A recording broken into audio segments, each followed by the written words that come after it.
Hello yours, இன்றைக்கி நம்ம பார்க்க போகிற ரெசிபி என்னன்னு பார்த்தீங்கன்னா கிறிஸ்பி தோசை. இதுக்கு செய்ய தேவையான பொருட்கள்லாம் என்னென்னு பார்க்கலாம்.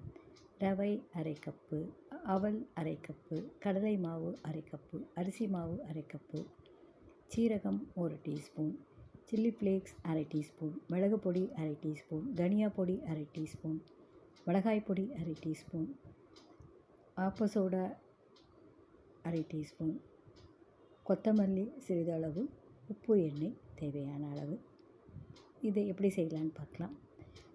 முதல்ல மிக்சியில் ரவையும் அவலையும் தனித்தனியாக நல்லா மாவாக பொடிச்சிக்கோங்க.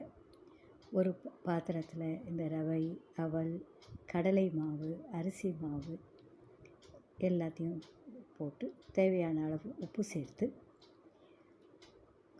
ஒரு 2 டம்ளர் அளவு முதல்ல தண்ணி சேருங்க. அதை சேர்த்து நல்லா கலக்கி விடுங்க.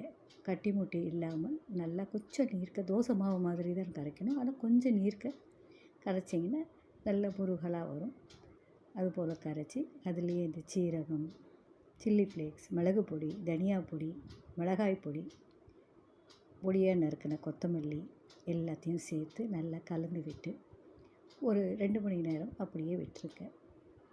பிறகு தோசைக்கல்லை வச்சு இந்த தோசையை மெல்லிசாக கொஞ்சம் தண்ணி நீர்க்க இருக்க மாதிரியே இருக்கட்டும், நல்லா கொஞ்சம் நல்லா அப்படியே ஊற்றி எண்ணெயை விட்டு 2 பக்கம் செவக்க எடுங்க.